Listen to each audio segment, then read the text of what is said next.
Good morning. In this episode, you could win yourself a Warhound Titan. We're going to be picking a winner late tonight. So hop on over to the Facebook page and click like, and we'll be picking a random liker, and they're going to win a Warhound Titan tonight. We'll announce the winner in next week's show. Okay, so Warlord have released Tank War. So we want to talk a little bit about tanks, and you know how we like doing weekenders from time to time in other kind of places. So we've come to Jono's yard, where there's all sorts of equipment and stuff about, but most importantly, he's restoring a Sherman. So we thought we'd come along, and if we're going to talk about Tank Week on Beasts of War, which we will be later in the show, what better place to do it than sitting in a Sherman that's being restored. Hello, Jono. Hello. There's Jono up there. So this is the Sherman. We're going to hop into it, and you're going to watch The Weekender.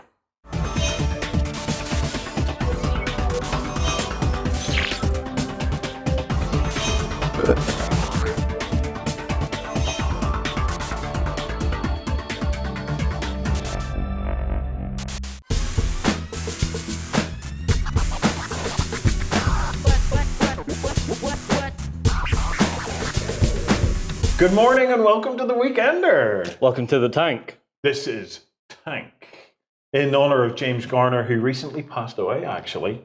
So the James, we're thinking about you, mate.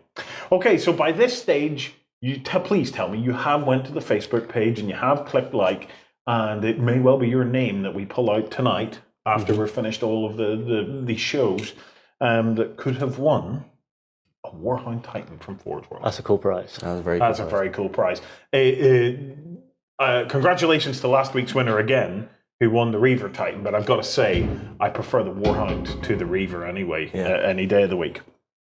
Okay, so I've got some things just to bring people up to date. Obviously, the theme is we're going to talk about Tank War from Warlord. Yep. But before we get to that, October is going to be a busy month. We've got 2 themed weeks planned for October and a load of editorial goodness that's hopefully on the way for October. Obviously, October is my favorite month of the year because of Halloween. I am a huge Halloween fan. Getting out, going trick-or-treating with the kiddies? Yeah, it's a strange thing because in the UK in general, Halloween is not that, it's not massively undertaken. Certainly in England, it's not massively undertaken. But in Ireland, it is. It originates apparently in Ireland. As usual, the Irish invented it, and the Americans made it look fucking awesome. Like St. Paddy's Day. Whenever we lived in England as kids, we did observe Halloween religiously, and what we did as children was, Mum and Dad didn't have an awful lot of money, so we dressed in black bags, and myself and my little brother dressed as witches every single year. Now, however, we are in charge of our own budgets, and as tight as they may be, it doesn't matter when it comes to Halloween. So we've got a lot of things to talk about over coming weeks on the run-up to Halloween. Halloween week itself is going to be a themed week, all being well, and we're dedicating it to myth. So we're going to do some hack and slash dungeon golden axe type awesomeness on the tabletop on the run up to that. And our other themed week is in mid-October. Can't say what it is, but I'm sure you will be able to guess. Which then brings me to the end of the show, where we're going to announce Tank Week, which is Beasts of War meet tanks for Warlord, and it's going to be awesome. But I'll talk about that at the end of the show. Last weekend, we launched the newsletter, the On the Table e-zine, and it went smoothly. I can hardly believe it. So servers didn't crash. Newsletter went out. We had a fantastic response to it. And this is just the first issue of many, so we're going to let the next 2 issues just go out quietly, just to our main user base, and then in a couple of weeks' time, we're going to start adding quite a lot more editorial to it and things like that of where we're taking it. So. I'm just waiting for you to add this Justin's pick. I'm nervous about this. You threatened it last week. I like the sound of this. Yeah, just Justin's pick, Justin's chosen pick will be by Warren. will be a featured thing, and it'll be Justin's favorite story of the week, as selected by me. all I can do is say, "Eep." I have nothing to do with this. So, if you are a manager, if you are, a manufacturer of semi-naked male models, you just let me know, and I will make sure you get plenty of coverage on BC4. I just see David Esbury sitting there at his PC going, "Okay, next for Carnevale." Well, speaking of Carnevale, on the newsletters, just to let you know that another couple of weeks of it is just going to keep going out, and then we've got some big updates planned to it that coming through. We are very, very excited with it. I'm over the moon with how well our launch issue went, and we have some really, really nice stuff planned for it. So if you haven't seen the On the Table e-zine, we'll get a link up where you can subscribe to it. And if you are already subscribed and you didn't get it, go check your spam folders and whatever for that, and make sure you mark it as not spam, most important email of the week. Because it's awesome sauce in your inbox every weekend. I just wanted to say, you don't like spam? Well, you were talking about Carnevale. Yes. I want to do a little update. Congratulations to the team over at Vesperon Games. They are funded, and so far in their they're more than funded. Yes, they're double funded, at least double funded. Not only that, but the winner of the Carnevale competition, who got to get the opportunity to design his own character and miniature for the Carnevale range, they've already started it. Awesome. And they have the concept art there for this cool kind of puppeteer.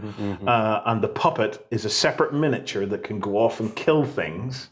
And it's going to be a free basically, edition. as soon as they hit the stretch goal on the Kickstarter, everybody who's in at a certain pledge level gets it for free. Yeah. So awesome. I am so pleased with that, because I thought that this was something that wasn't going to happen until after the Kickstarter, but the guys at Vesperon just pulled the bulls by the horn and said, "Do you know what? We're going to work with you now." So congratulations to the winner. The concept art looks fantastic. The concept of the mini looks fantastic. If you haven't checked out Carnevale, go and check it out. It's doing so well. And one of the other amazing things that I really enjoyed in watching in that Kickstarter, it looks like the community have come up with their own mini game of Puccinella Ostrich Polo. Oh dear. Oh dear. So the Puccinellas, I think that's how it's pronounced, right? Puccinellas riding around on ostriches playing polo in the streets of Venice. How amazing is that? It's just fabulous. It does sit with what I had read of them at the time. Yeah, so if you haven't checked it out, Carnevale, I think, is going to be one of the breakout games of the year. If they keep this up and keep the innovation, not only from the company, but from the community that's building around it, you could be looking at one of the epic RPG tabletop crossovers of the year there. I think it's going to be awesome. Yeah, well, I mean, like, you did the designer's studio with David recently. Yes, I did. It went out this week. That goes out for Backstage. If you're thinking about Backstage, I'm going to pitch something to you here.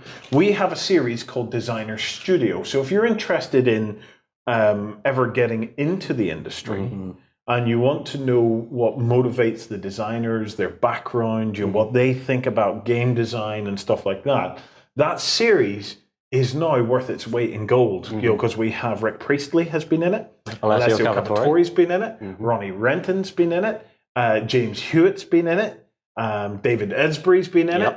We have many more. So personally, it's one of my kind of little proud moments. It's a series that I'm very, very proud of for Backstage. So, and David's interview was great. Yeah, no, but what David was saying in it was he has actually experimented a little bit with Carnevale role-playing games.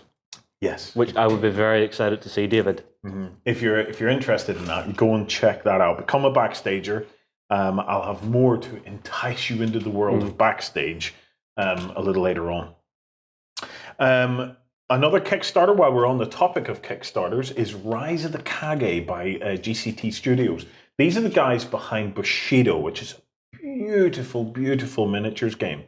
But they've created this board game, 1 to 4 players, called Rise of the Kage, right? Which is a a game based on ninjas. Okay, so one player plays guards, which are kind of a little bit more samurai kind of looking. Yeah, it's very much that old world Oriental Empire style. But the other 1 to 3 players play ninja. Okay, and you're basically going through this. A Japanese type complex, like a Japanese old Manor mansion house. type thing, and it is absolutely fabulous. It's Ben tells me that it reminds him of Tenku on the PlayStation. That kind of it has a shinobi kind of feel to it to me, which I really like. So it's definitely worth picking up. The miniatures are just gorgeous. Absolutely lovely miniatures. Some of the highlights, you get smoke bombs, poisoned rice, there's traps in it, and it all comes on this beautiful 2 foot by 2 foot board. Yeah, just this beautiful art piece to lay out in front of you and play on. So if you're interested in that, go and check it out. In the meantime, what I want to do is, GCC Studios, we would like to invite you onto the show. Into the tank. The gauntlet is down. Yeah, because we'd like to know more about the game. So if maybe next week or whatever you're free, drop us a line, because we'd like to get you over to talk about it on the weekend, or till we find out more about the game and what your thoughts were and how it plays, what's the kind of dynamics and stuff like that of it. So yeah, should be cool. There you go. Open invitation for you guys.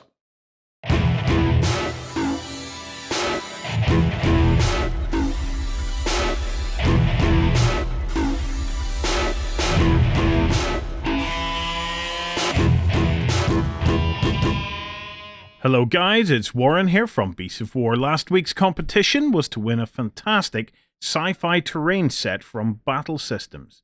These guys are currently in their final hours on Kickstarter with their absolutely beautiful fantasy terrain system, and they've just dropped a huge update with the Fortress add-on that allows you to add some formidable exteriors to your fantasy layouts.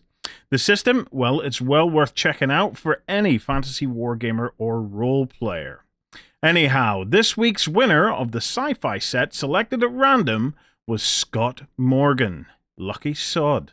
Anyway, as always, a massive thanks to Battle Systems and to all of you guys who took the time to enter. Finally, before we get on to our tank week, Oriskany has a beautiful post in the forums where he's done a recreation of Operation Market Garden on the tabletop. Now, for those of us that don't know what Operation Market Garden is, John, can you give us a wee bit of background?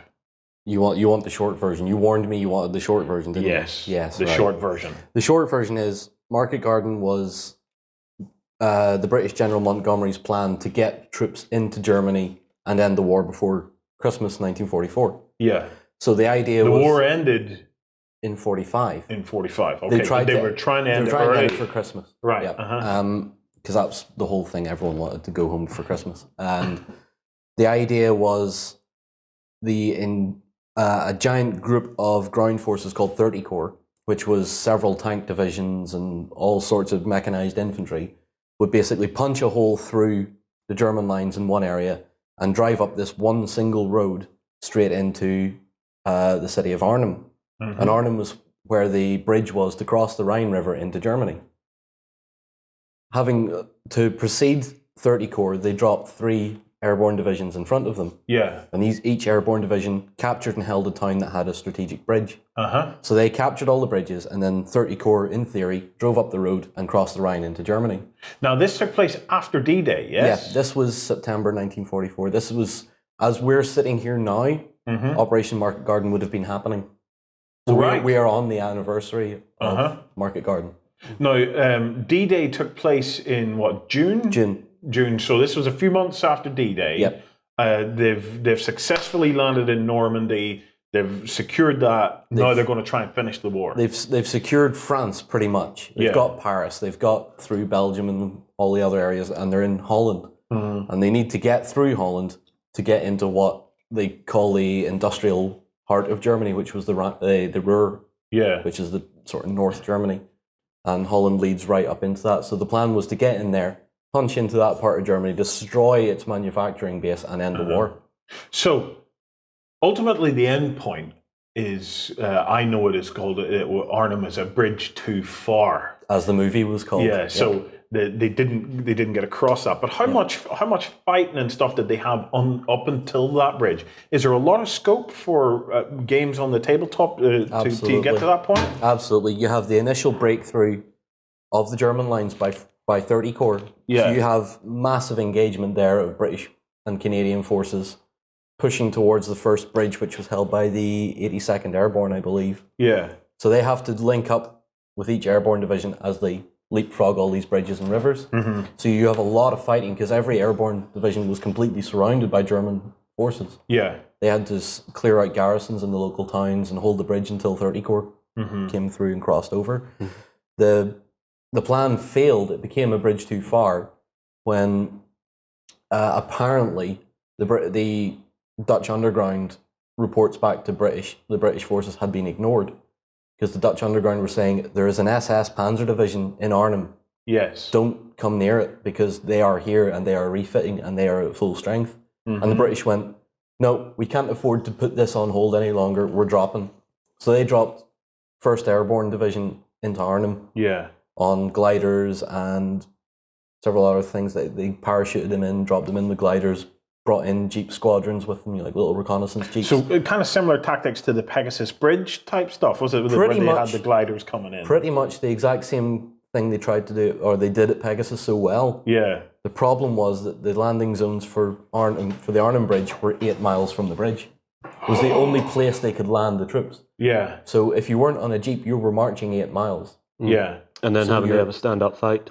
And then your element of surprise is gone because you've got 10 to 12,000 men marching very slowly towards this bridge. The Germans know you're coming. And there's a full division sitting there ready to go. Yeah. Mm-hmm.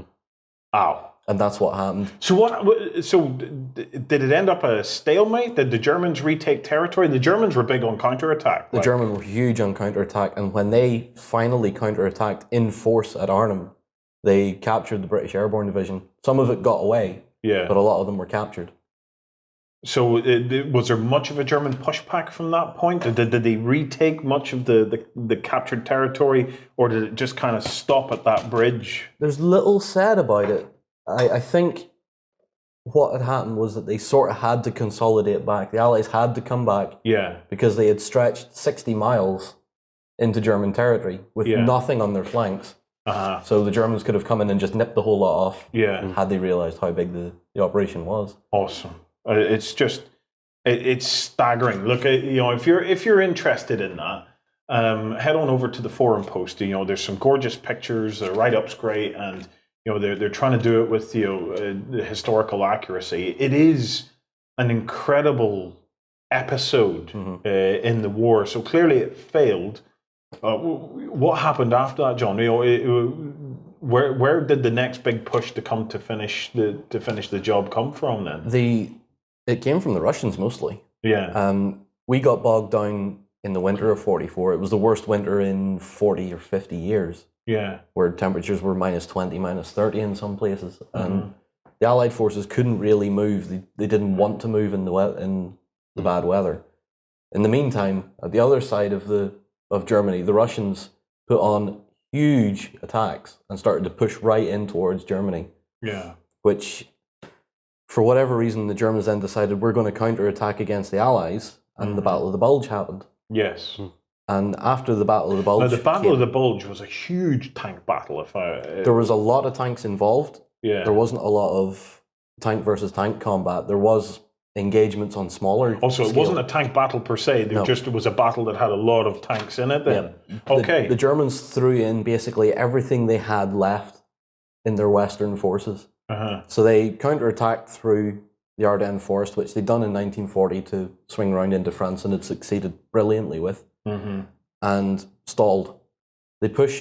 I believe they pushed maybe 30, 40 miles into the Allied lines and then stopped. They ran out of fuel, they ran out of ammunition, other things.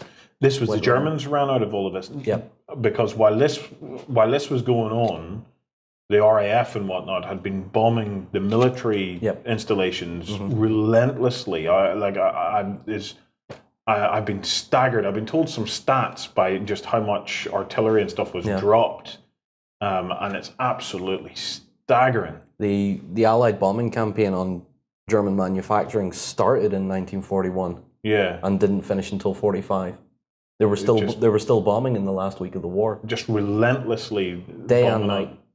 Unreal. Yeah. So why was it called Battle of the Bulge then? Was there a... Simply because when the Germans pushed out into the Allied line, it just, on a map, if they drew the front line, it just created a bulge in the line where the whole thing had pushed through. And what eventually happened was General Patton said, right, well, I've had enough of this. And then General Montgomery in the north said, well, I've had enough of this. And they pincered it. They just, as it pushed through, they shut the door behind them. Ouch. And that was the end of more or less the end of the German forces in Western Europe. So from that point on, it was on to Berlin then, just to mop up. By that stage, the Russians or the Soviets or whatever they were. The Russians. There was a push up from both sides to the end.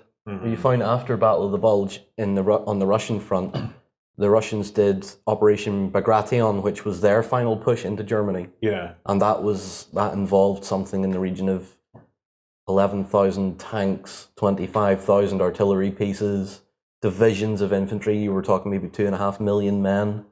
All of this in one giant movement just went into Germany. Yeah. And there was nothing that could stop them. At this point, it was no longer World War II, really. What we were seeing was the beginnings of the Cold War at this point. Absolutely. This was a race of land grab. It was a race to Berlin, and the Russians won it. Which is interesting, because one mishap is all it would have taken, and we could have been looking at a very, very different tabletop game, these days, because we could have been looking at a straight-on... There's not that there's no reason, but there's very few reasons why the war just didn't continue on and the Allies turn on each other. It was a very, very delicate Germany's balance. been sandwiched and flattened. Now the Americans and British are looking at a Russian army going, oh, hi there.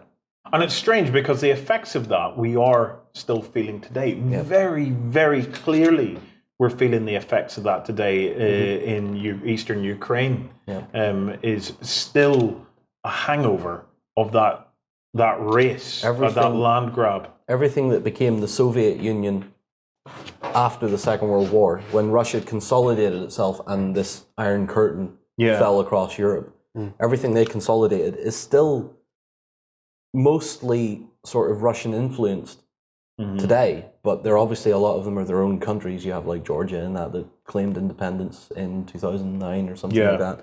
And they had a tough time with the Russians as well, because you're seeing that the governments don't want to let go of a former empire, even though the empire fell. Yeah. At the fall of the Soviet Union, everything imploded, basically. The whole country imploded. At the end of the Second World War, it was amazing that the Russian army just didn't continue through. Yes, yeah. And it was only the work of Churchill, Roosevelt, and Stalin sitting down and actually talking that didn't happen, because the generals were ready for it. Patton was ready to drive on into Russia. And a lot of the British generals were gearing up in case that happened, and all the Russian generals were ready to go. The problem was that the Russians decided it'll cost too much more. Yeah. They've already given in the region of 35 million lives of Russian lives to the Second World War, and they realized that they would lose pretty much the entire support of their own country if they decided to continue through Europe. The question has to be asked, though, if Patton were alive today. I'm making the assumption Patton isn't alive today. No. But if Patton were alive today, would Patton been saying, you should have just let me go? Yep. Patton would, if I was any judge of character, having seen a lot on Patton, he would be stood in Washington today saying, I told you so. Yeah. You know, Patton was quite crazy. He was crazy, but he was incredibly... True. He could see things happening. Yeah. He predicted the Battle of the Bulge. And he'd, at the first meeting when the Germans pushed through the line, he was asked if he can do anything to help, and he says, I will have 2 divisions there in 24 hours. And they went, there's no way you can do that. He says, they've been on the move for the past 6. You already anticipated? They're all... My forces are already on the move north. Yeah. because I seen this coming, and you guys didn't listen. Yeah. You know, and that's how Patton worked. Patton was very aggressive to his own generals and to the higher command, because he could see everything that was going on and figured out what would happen. Yeah. I mean, like John, you once described it to me as whenever it was dealing with Patton, you just let him off the chain, and if you gave him fuel and manpower, he would just keep going. He wouldn't stop. Patton was a man that if you gave him fuel, rations, and spare vehicles and tanks, he would have kept going. Well, this is one of the interesting things, because I know that, like, one of my favorite games, Flames of War. Flames of War is one of the, I think it's the only game really on the market where it is the whole of World War II. And they're getting to the stage now of where do they go next? And I believe, a little bird tells me that in Flames of War is going to start potentially exploring these what-if scenarios now. So we'll start to get to have a look at what would have happened if it didn't stop at Berlin. And I think that is going to be extraordinary, because we're going to start seeing potential source books coming out of Battlefront that are going to start looking at the what-ifs. So if the Cold War had went hot without the nukes? Because only one side had nukes at that point. Yeah, well, actually, at that point, neither side had nukes. Neither side had. It was only much later that they actually had the nukes. So it would have been a straight-out continuation of battle, as we'd have seen, but incredibly bloody, I would have thought. You know, because it's it would have been grisly. America, the US by that stage was in full-on production mode. You know, they were not having any shortages. There was no shortage of equipment for the Allies from the West at that stage. The British were bankrupt, but were being bankrolled by the Americans, so there was no real shortage per se there, and only in manpower. Basically, we would still be getting the kit. So you would have been looking at a full-on maximum resource war on both sides, because the Russians, yes, had paid a very heavy price by that stage, but I think at their manufacturing by that point, they were rolling out T-35s or whatever they were at such a rate. And on the victory parade in Berlin, they rolled out the first JS3s, which were the Soviet heavy tanks. Yeah. And another thing from Patton, when they were watching the victory parade and the American stuff went past and the British stuff went past, and then there's this new Russian tank went past, and it was low profile, it was probably shorter than this Sherman, but it weighed 46 tons and it had a 125mm gun on it, and it had low sloping armor and everything on it, and it looked sci-fi. They do look sci-fi, these JS3s. And Patton leaned over to a British general who had paled somewhat. You know, the blood had went out of his face when he seen these things, and Patton leaned over and said, "Don't worry, we're still on your side." I mean, like, the Americans did have some interesting stuff starting to turn up at the end of the war as well. Yeah. Well, you had, at the end of the Second World War, America was going with the Pershing, the M26 Pershing. They were phasing out Sherman, and they were going with the Pershing. And the British were phasing out Cromwell and their Shermans for Comet. And at the very end of the war, Centurion came in. So you had the 46-ton Centurion tank, which stayed in service for the next 55 years. Centurion's an amazing tank. It's a beautiful, beautiful piece of machinery. Which is also in Flames of War. If you play the Arab-Israeli War book, you can get Centurions in that. And for Britain to make a tank that lasted 60-odd years, being used all over the world, it's not bad going, considering most of the American tanks finished their service 5 years later. Well, if you're interested, go and check out that forum post by Oriskany. He is a fabulous contributor to Beasts of War, and this forum post is no exception.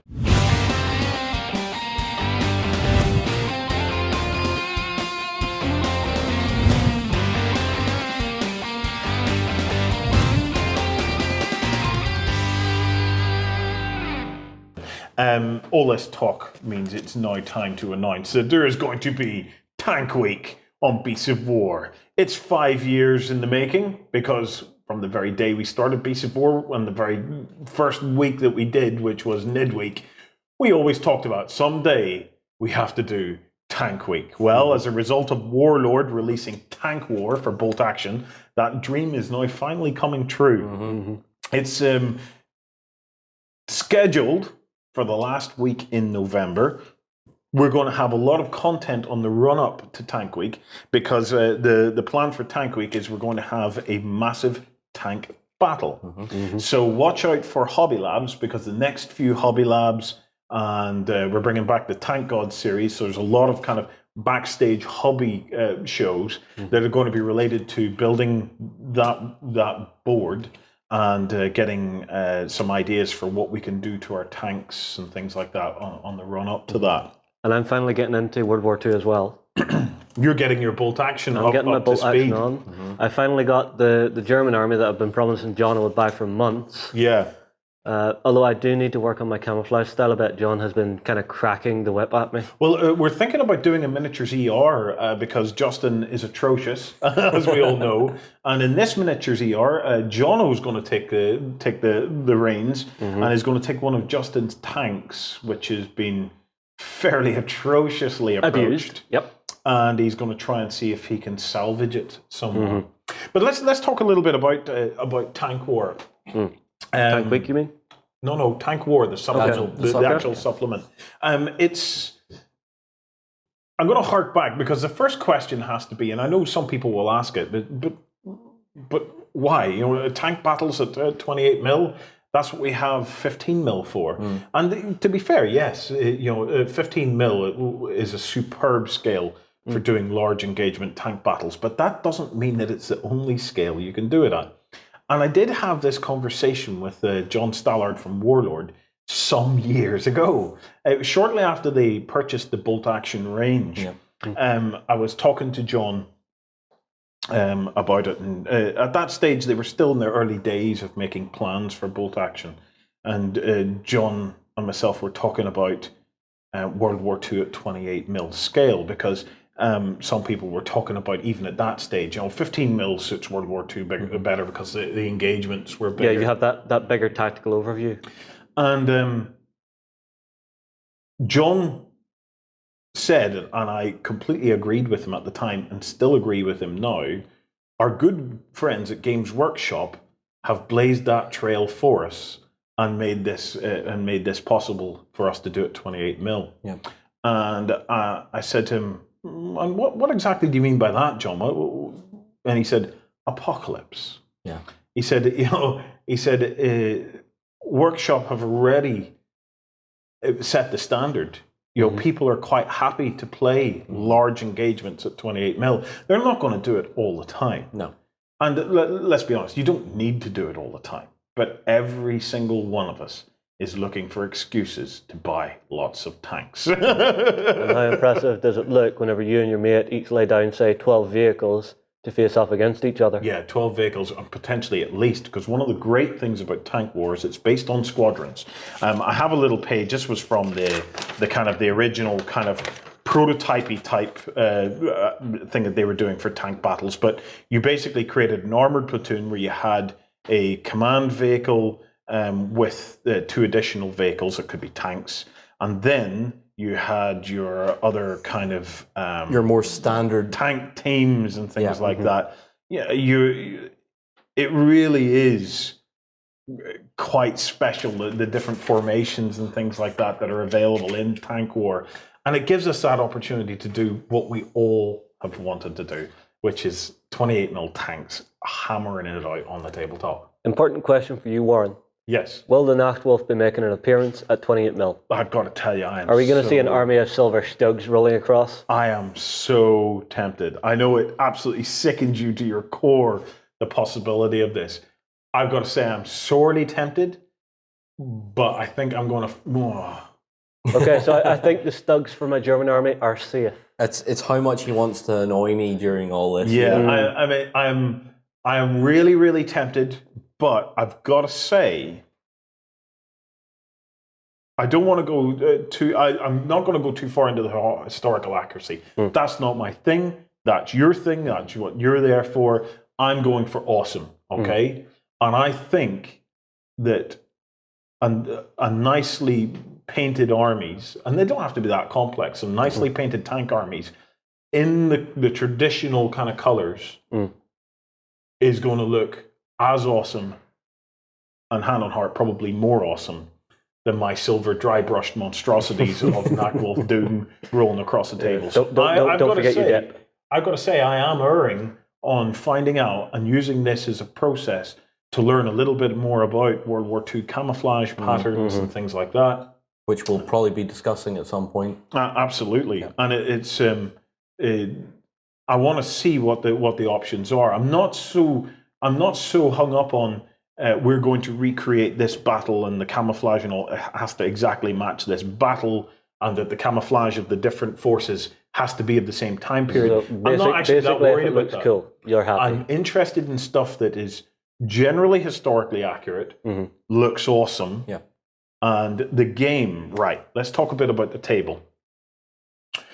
This is your chance to feedback, by the way, because at the moment, what we're planning is that Tank Week will take place on a 8x8 table or a 6x8 table, okay? So those are the two kind of dimensions that we're playing with. We're going to go for a rural kind of setting. So if you can imagine that kind of French rural your bocage setting. Kinda. We're going to be looking at bocage. Yeah. I know myself and Lloyd are working on Hobby Labs. We're going to be looking at scratch building train track. We're going to be looking at little set-on pieces like telegraph poles and stuff like that. This is all kind of stuff that, it doesn't affect the game, but we want to try and see what it's going to take to create a beautiful, beautiful battlefield for us to roll our tanks out on. And at this stage, we're looking at possibly not doing a 2-player battle, but actually doing a 3-player battle and doing a what if. Do I get to play? The Germans had been pushed forward and actually ended up with Americans on one flank and British on the other flank. Yep. So that's we're looking at a 3-way battle of big German units with Americans and Brits. Right. Well, hang on. I hear Germans. Does this mean I get to play? No. No, we're not letting you near it. Oh, of course we will. We're all gonna get a chance to play. So it's for me. This is such an exciting opportunity. We're drawing inspiration from. We've all been sitting looking at aerial photography and photographs of the time to try and get a feel for what they were up against, because not only was their enemy the enemy, but their terrain was also an enemy. So we've been looking at the kinds of terrain and stuff that they were up against. We've been looking at some of the vehicles and the tanks of the time, and it's a real opportunity just to get stuck in. And it's like the tanks in bolt action. It's a kind of game that where else are you going to get to play this this kind of a game. So it's I'm very, very excited about it. I'm hoping you guys will come along for a ride. Certainly our backstage members are going to have a bit of a treat, because the whole gaming table, we're going down the route of a table.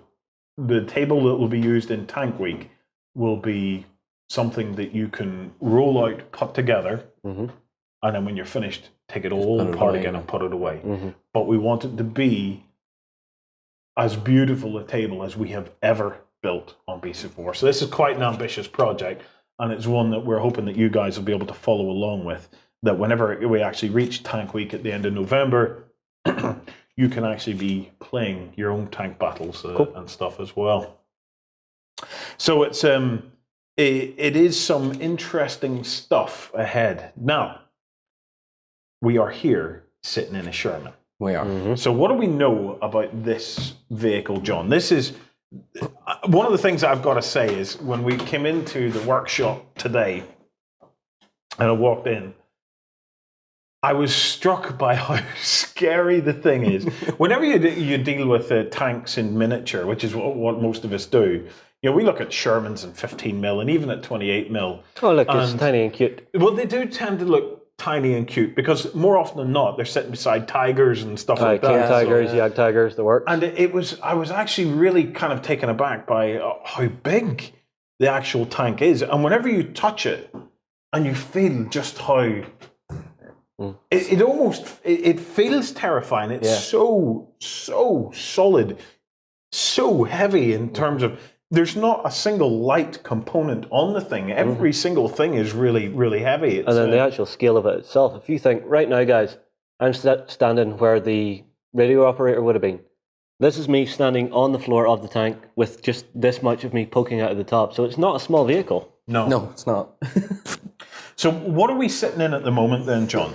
We're currently sitting in the turret basket. This is the crew compartment for the fight. Well, this is the fighting compartment, as we would call it today. Yeah. So this is where the 3-man crew will sit while fighting in the vehicle. 3 men in here. Yeah. So where you're sitting now is where the loader with the gun would be. Yeah. The gun would be here. So we right cut through here. You saw the turret at the start of the show. So the turret would add an extra, 2 feet, 3 2.5 to 3 feet above us. Yeah. Yeah. So I'm going to be sitting here loading, and let me show you this. This, Oh my God, is what I'd be loading. So what can you tell me about this? That is a 75mm armor-piercing shell.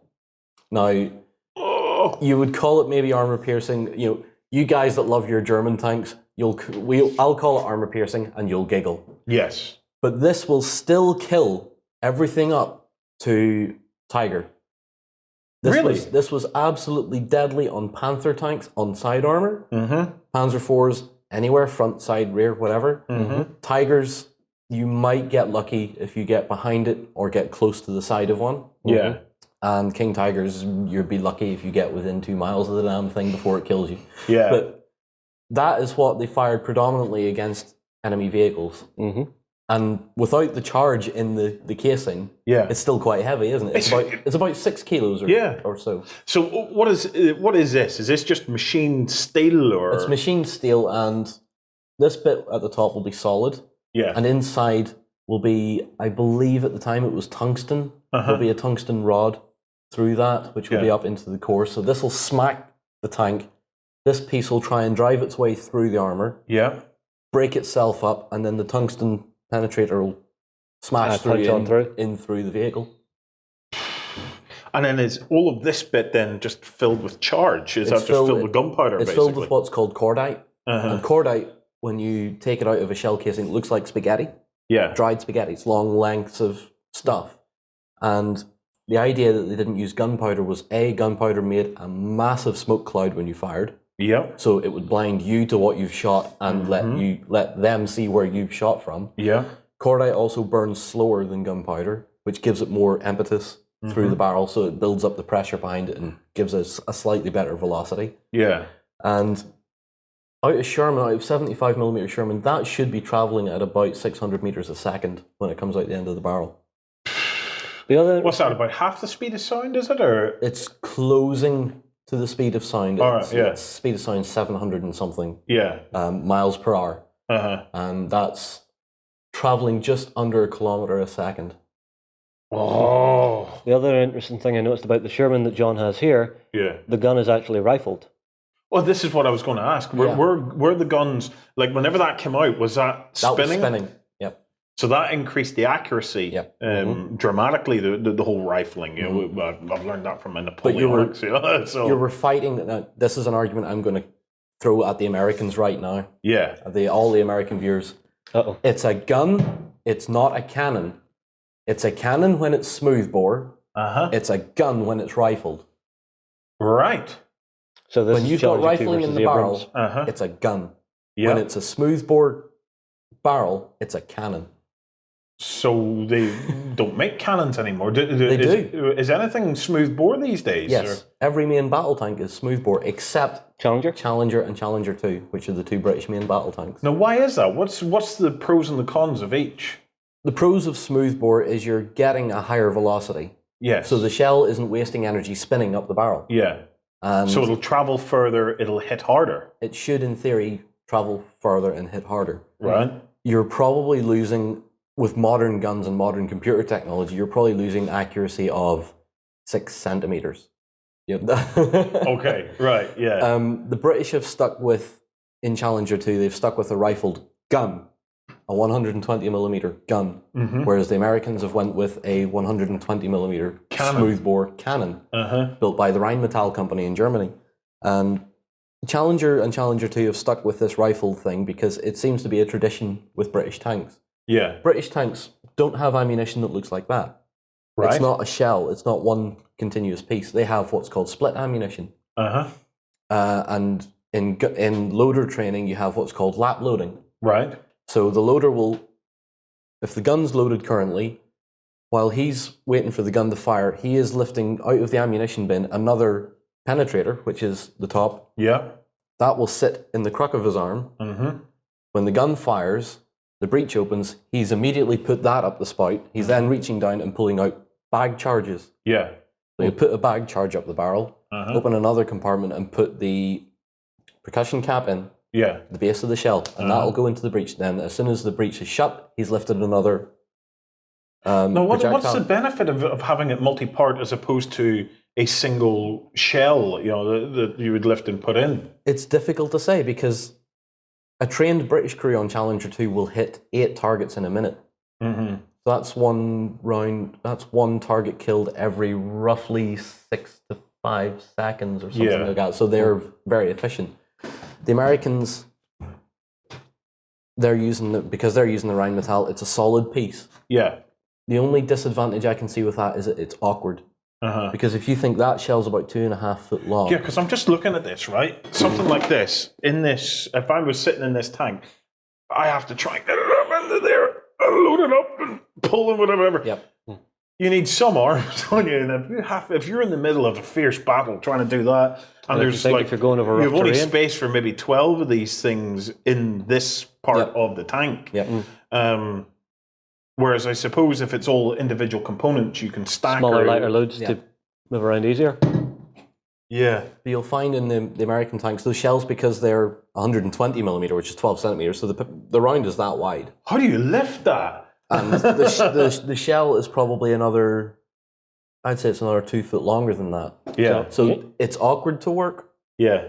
And that's where I could sort of see the advantage coming, whereas the American loader has a lot more weight to muck around with. Yes. The British loader isn't getting as fatigued because he's not lifting a big weight every time he's loading the gun.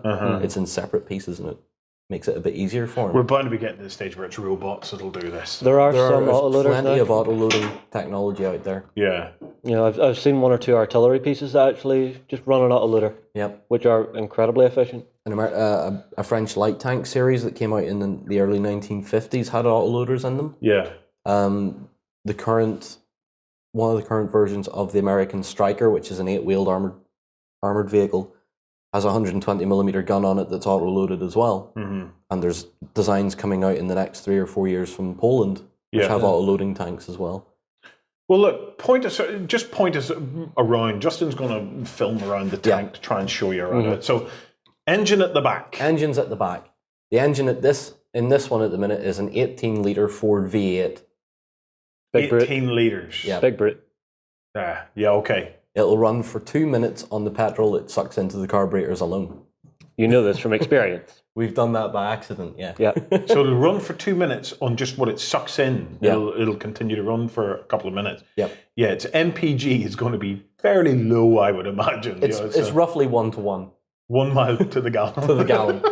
And she carries 2 fuel tanks, which will be either side of the engine, which carry, I think, roughly 120 gallons each. I was looking at a fuel tank, and a fuel tank is easily about 5 foot long. It's about the height of one of us, roughly, when you're on the ground. Pretty much.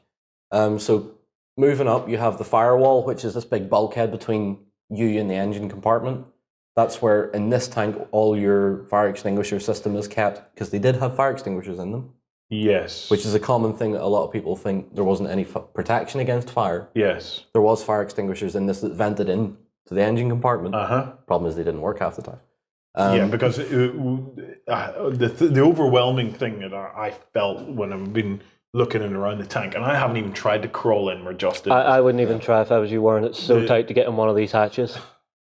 Smack him. The sense of claustrophobia. Yeah. And obviously, you can't sit in one of these things and not think about being in battle in it. And I got to say, it is terrifying. The prospect of trying to get out of something like this. And John's told me some of what I can only describe as horror stories of the situations that crews have found themselves in. It takes a level of bravery to get into one of these things. Now, I got to say, in my youth, I'd always wanted to join the Navy, and I'd always had a thing for working in submarines and stuff.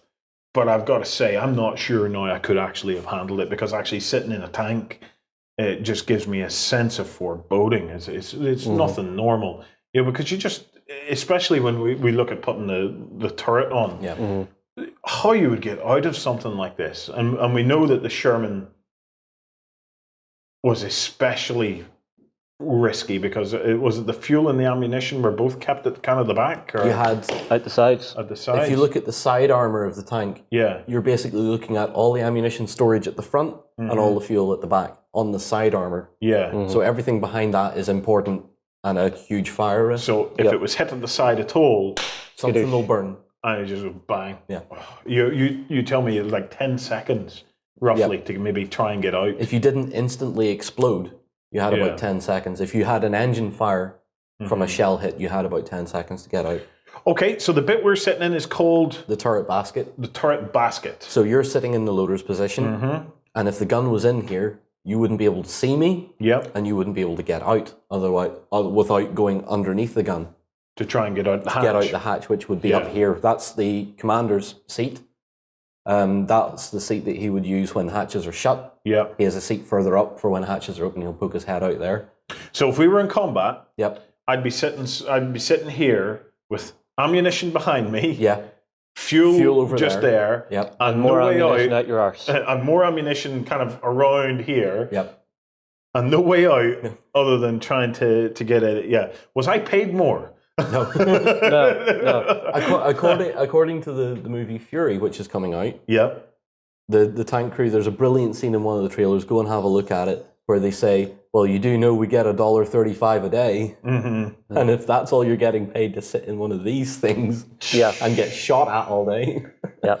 So beneath us, what is there? Beneath us, you're going to hate this even more. Yeah. Beneath us, right beneath you, is 3 24-volt batteries, liquid cell batteries. Right. To the other side of that, you have the drive shaft, which runs from the gearbox in the front through to the back. There's a dynamo on that to charge the battery switcher over there. Underneath here is another 35 rounds of main gun ammunition. Right.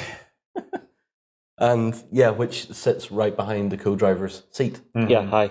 Because he's meant to look over and feed ammunition through the spaces in the turret basket up to the loader to replenish his ready rack. Yeah. Okay, moving forward. Well, obviously, moving up, we have the turret. Moving up, we we have have the the gun. turret, we have the gun. Moving forward, then there's down in here. There's another crew compartment for 2 more people. Yeah. So you have on the left-hand side, you have the driver. Yep. He is separated from the co-driver by the gearbox, which is about the size of a modern car engine. So they can't really get out of each other's hatches. They can only get out of One their way own in, one way out, and maybe one of the holes here. Yeah. Yep. So if you couldn't fit out of those 2 hatches, you were either A, not accepted into the tank corps, Yeah. or B, you had to be very quick to get out of some other place. Yeah. You had to be like a rat to get out through any Yeah, I other mean, you said opening. there's a belly plate you can get out under? There is an escape hatch, which is behind the co-driver's seat. Yeah. But if it took anything like a mine hit, like if it ran over a landmine or anything like that, It would just bend buckle, you couldn't get it. the plate will probably most frequently bend, or it will have rusted into place and it'll be very difficult to open. Yeah. And very rarely do you see them actually managing to get the damn thing open and get out.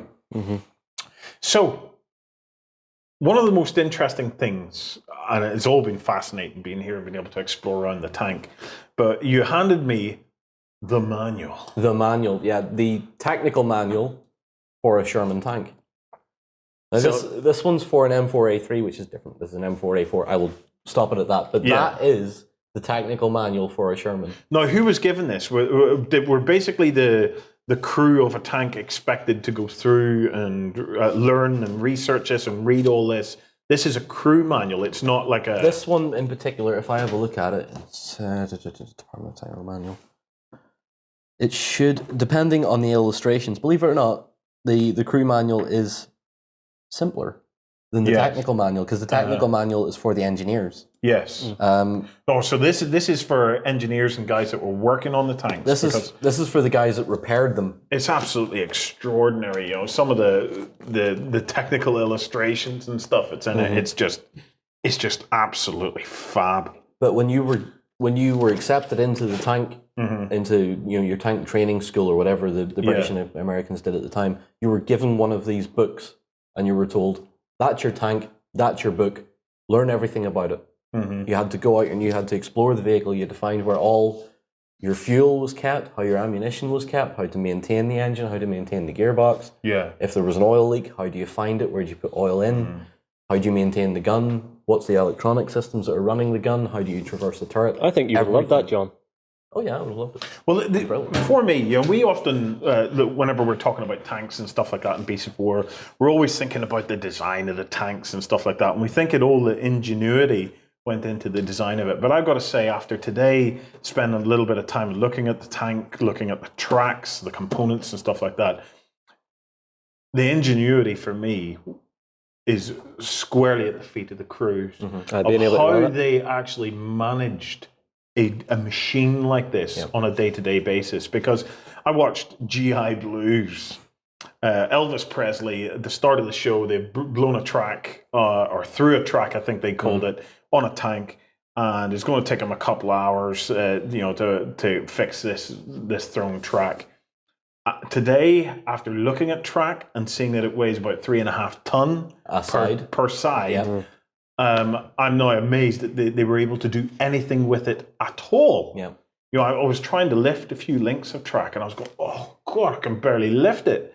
It's the ingenuity of the crews of being able to operate this incredible piece of machinery and to work around all of its obvious, what we would look at now as design flaws, but they're not design flaws. They were the limitations and the constraints that they faced in the time. How they did it, I don't know. My hat goes off to anybody that did it. If you think the actual turret traverse on this one's hydraulic.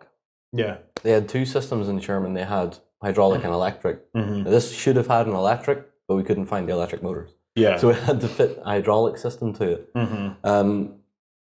Which was good at the time because this turret can traverse, when it's powered, just as fast as a modern battle tank can traverse it. Yes. So it's about a 9-second rotation. Now this thing can do a full rotation in 9 seconds under power.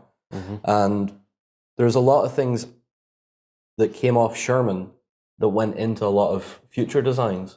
So there's the little thing that's sat down here, which is the, if I get the acronym right, it's the RBJ or the RBS or something like that.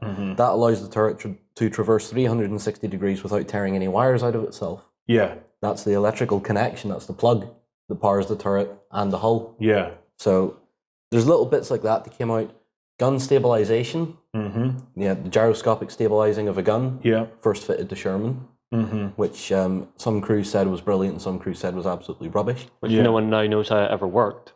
Because they can't figure out. There isn't a working example of that around today. This is an interesting thing, and it was one of the things I was going to finish on, is because I was asking about the history of this particular tank. But for anybody that's into their military restoration, they're all facing this big problem. Was there a big fire or something, and a huge amount of the records for all of the tanks and stuff is all completely lost. All the British stuff. For British vehicles in particular, all the record office at St Albans caught fire in the 1980s or something like that. Yeah. And a lot of the military stores and everything were burnt out completely. So there's no way of tracing where this particular vehicle was, or most British vehicles, unless you actually go out to where there was a battle and you find one. Or try to find photographs from and see if you can match something. Match numbers. Serial numbers. Yeah. Because it would be nice to find out what's going on. The only thing I can say for certainty is that this tank was never knocked out in battle. Yeah. Because there isn't any metal plugs in the hull anywhere. Because when they were knocked out, they were dragged away. The hole was filled up. Tank was refurbished and sent back out with a new crew. Yeah. And we can tell from having looked around it and sandblasted all the paint off that never happened to this one. Yeah, so no plugs in it. Okay, guys, well, that about wraps it up for this Saturday. Remember to go on over to our Facebook page and like it, and maybe tonight you'll not know, but maybe you will be the proud owner of a Warlord, or a Warhound Titan. Tomorrow morning over on beastsofwar.com, we have the extra long backstage, the XLBS version of this show. We're going to be talking about, I'm going to be talking about backstage and some some questions, and we're going to have a poll among backstagers about where we go with some stuff on Backstage regarding the pricing, etc. Myself, John, and Justin are going to be talking about a possible Beasts of War international reenactment group. I didn't know this was going on the show. I'm not embarrassed now. Going to be talking. We've got some Star Wars stuff in there, and then the rest of the show is going to be dedicated to the end of the world. Yep, we're going to be talking about the apocalypse and just how much fun I would have in the apocalypse with Justin at my disposal. Guys, thank you so much for watching. We hope that you'll come along and join us in Backstage, and we will see you tomorrow morning bright and early at beastsofwar.com. So until next week, happy gaming.